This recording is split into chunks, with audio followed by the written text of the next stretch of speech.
Hello, ladies and gentlemen. Welcome back to our channel. Our happy face. Yes, Bazooka.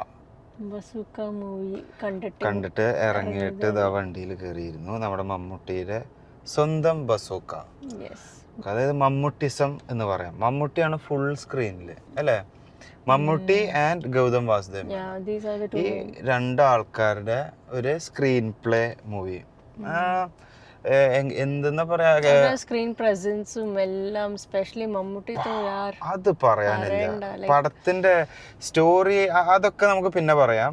But ആദ്യം പറയുമ്പോ നമ്മുടെ മമ്മൂട്ടിയുടെ ഒരു ഗ്ലാമർ ഒരു രക്ഷയില്ല. ഓരോ സ്റ്റൈല്, ഓരോ ആംഗിള്, ആള് ഓരോ സ്ലോമോയിൽ ഇങ്ങനെ വരുന്ന ഒരു പവർ, അത് പടം നിറച്ചുണ്ട് അല്ലെ? പടം നിറച്ചത് കാണാനുണ്ട്. അത് ശരിക്ക് ആസ് എ ഡയറക്ടർ, എന്താ ആളുടെ പേര്, ഡിനോ ഡെന്നിസിന്റെ ഫസ്റ്റ് മൂവിയാണിത് as a writer and as a director. So he is a debut director for this movie. പക്ഷെ അതിൽ വേറൊരു കാര്യം പറഞ്ഞാൽ മമ്മൂട്ടി എടുത്ത ഒരു ധൈര്യം ഉണ്ടല്ലോ, ഈ ഒരു പുതിയ ഡയറക്ടറിന്റെ, അതായത് ഈ ഒരു പുതിയ സ്റ്റോറി, അതായത് റൈറ്ററാണ്, അവന്റെ ആ സ്റ്റോറി എടുത്ത് അഭിനയിക്കാൻ എടുത്ത ധൈര്യം, അതിനെ സമ്മതിക്കണം. മമ്മൂട്ടി ശരിക്കും അഭിനയിച്ച് മറച്ചിട്ടുണ്ട്. പിന്നെ പറയുമ്പോ പടത്തിലെ ഈ ഗൗതം വാസുദേവ മേനോൻ കാണാൻ നല്ല രസമുണ്ട്. BGM, അത് പ്രത്യേകിച്ച് പോലീസ് റോള്, പ്രത്യേകിച്ച് പോലീസ് റോൾസ് ആള് മറച്ച സ്ക്രീൻ പ്രസൻസ് ഒത്തിരി നല്ല. ഗൗതം വാസുദേവൻ ലൈക്ക് അവൻ റോൾസ് അത്രയ്ക്ക് നന്നായിട്ട് പ്ലേ ചെയ്യും. നമ്മള് മീൻസ് അത് ഓർത്തിരിക്കും. നമ്മൾ ആക്ച്വലി ആ ഒരു ക്യാരക്ടറിനെ അതില് നമ്മള് ആ ഒരു ക്യാരക്ടർ അതാണ് എന്ന് നമ്മുടെ മനസ്സിൽ കയറും. അതായത് ആ ഒരു വ്യക്തി, ആ ഒരു പേരിലുള്ള അതാണ് ആള്.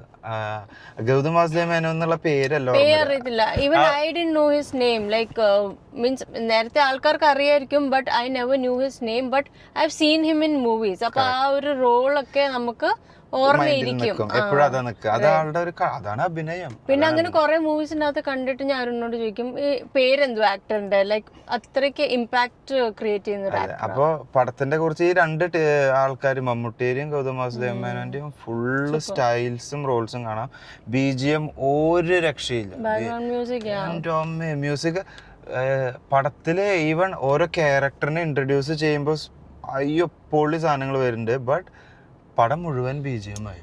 ടു ബി ഓണസ്റ്റ് ഇനിഷ്യലി ഇഷ്ടപ്പെട്ടു. ലൈക്ക് ഓരോരുത്തരുടെ entry, okay we understand BGM വേണം, സ്ലോമോയിലൊക്കെ വരുമ്പോൾ BGM വേണം. But I felt like the whole movie had the BGM, but which felt a bit irritated. Actually, the whole movie had the BGM. അങ്ങനെ വരുമ്പോ ഒരു ചെറിയ, പക്ഷെ കുഴപ്പമില്ല. ബട്ട് അത് ഒത്തിരി നമ്മള് ബിഗ് ബിയിലാണ്ട് ഫുൾ BGM അല്ല വരുന്നത്. അങ്ങനത്തെ ഒക്കെ ഒരു, ഇപ്പൊ കുറെ നാളായിട്ട് നമ്മൾ അങ്ങനത്തെ മൂവീസ് ഇല്ല നമുക്ക്. അതായത് ഫുൾ ഇങ്ങനത്തെ ഈ ഒരു ഫുൾ BGM വെച്ചിട്ടുള്ള ഇവിടെ ആവശ്യമില്ലാത്ത സ്ഥലത്തും ലൈക്ക് നോർമൽ സീൻസിലും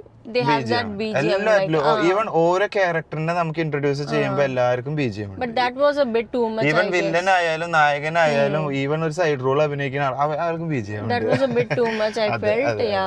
അതൊരു ഇതായിട്ട് തോന്നി. അതൊരു രക്ഷ. ആരാണ് BGM ആരാ ചെയ്തിട്ടുണ്ട്? അത് ശരിക്കും അത് നമ്മളൊരു ഇന്റർനാഷണൽ സ്റ്റാൻഡേർഡ് വൈസ് BGM ആയാലും അത് പൊളിച്ചിട്ടുണ്ട്. അത് സൂപ്പർ ആയിട്ടുണ്ട്. പിന്നെ അതേപോലെ നമ്മുടെ സ്റ്റോറി ലൈൻ എന്ന് പറഞ്ഞ ഒരു ടെക് മൂവി എന്ന് പറയേണ്ടി വരും. ഒരു ടെക് മൂവി കാറ്റഗറിയാണ്. നമുക്ക് എനിക്ക് ഇഷ്ടപ്പെട്ടു എന്ന് ചോദിച്ചിട്ട് ഓക്കെ, ബട്ട് അത്ര ഒരു അങ്ങനെ എനിക്ക് തോന്നിയില്ല. But nice movie, one time watch movie, ഒരു average movie, one time watch movie എന്ന് പറയാം. ഒരു ടെക് മൂവിയാണ് കേട്ടോ. അതായത് കുറെ കാര്യങ്ങള് പഴയ ജനറേഷന് അത്ര മനസ്സിലാവില്ല. കൂടുതൽ എക്സ്പ്ലെയിൻ ചെയ്തിട്ടുണ്ടെങ്കിൽ നിങ്ങൾക്ക് ഞാൻ അതിന്റെ സ്പോയിലർ തന്നു. But the storyline is quite different from the movies that we have seen in recent times. So that is different. Storyline different. അതൊരു വെറൈറ്റി സ്റ്റോറി ആയിട്ടുണ്ട്. നമ്മൾ ഇതുവരെ കണ്ടിട്ടില്ല മലയാളം മൂവീസിൽ. നമ്മൾ ഇങ്ങനത്തെ ഒരു സ്റ്റോറി ഞാൻ കണ്ടിട്ടില്ല. ഇനി ഇതേപോലെ ഇറങ്ങിയിട്ടുണ്ട് എങ്കിൽ നിങ്ങൾ കമന്റ് ചെയ്യണം. ഓക്കെ. പിന്നെ ഇത് സത്യം പറഞ്ഞ സിനിമയ്ക്കുള്ളിൽ ഒരു സ്റ്റോറി എന്ന് പറയാം. അങ്ങനെ ഒരു ഫ്ലോയിലാണ് പോകുന്നത്. നിങ്ങൾ കാണുമ്പോൾ മനസ്സിലാവും. എന്തായാലും പടം ഒരു ആവറേജ് എന്ന് പറഞ്ഞു പോവാം. പിന്നെ ചില ഏരിയസിൽ scenes we cannot connect much. കണക്ഷന് ചെറിയൊരു ബുദ്ധിമുട്ട് വരുന്നുണ്ട്. പിന്നെ ഇതൊരു ഹൈ ബഡ്ജറ്റിൽ ചെയ്യേണ്ട പടമായിരുന്നു. അതായത് ഇത്ര നല്ലൊരു കൺസെപ്റ്റ് കുറച്ചും കൂടി, അതായത് ഇന്നത്തെ കാലഘട്ടത്തിൽ ഇപ്പൊ എല്ലാ പടവും ഒരു ഹൈടെക് രീതിയിൽ ഇറങ്ങുന്നത്.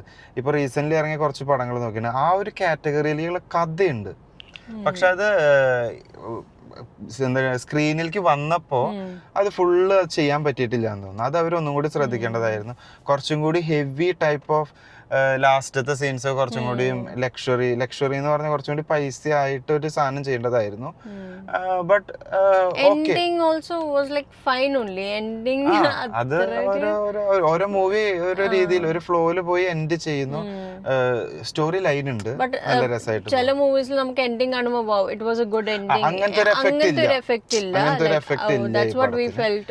ബട്ട് ഓൾ റൗണ്ട് പറഞ്ഞ it's A nice movie, average movie. For me it was an average movie. One time watch മൂവിയാണ്.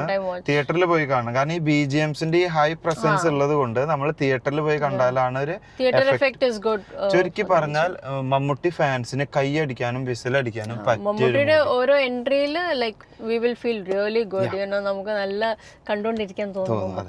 ഈവൻ ലാസ്റ്റ് സീനിലടക്കം മമ്മൂട്ടിക്ക് BGM കൊടുത്തിട്ട് ഇറങ്ങിയേക്കുന്നത്. അപ്പൊ ഒന്ന് ആലോചിച്ചേക്ക് പടം എങ്ങനെയുണ്ടാവുന്നു. അപ്പോ ഒരു കുഴപ്പമില്ല, വൺ ടൈം വാച്ച് മൂവിയാണ്. എല്ലാരും പോയി തിയേറ്ററിൽ കാണുക. തിയേറ്ററിൽ കണ്ടാൽ തന്നെ നമുക്ക് ഈ ഒരു ഫുൾ എഫക്റ്റ് കിട്ടുള്ളൂ. അപ്പോൾ തിയേറ്റർ മിസ് ചെയ്യരുത്.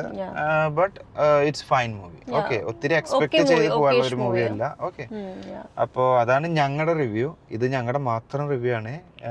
If anyone has seen the movie, comment down below what was your opinion about the movie, so that you know we can share more about the opinions and suggestions. So that's it. ഇനി ഒത്തിരി വലിച്ചു നീട്ടുന്നില്ല. Thanks for watching. See you next time. Bye.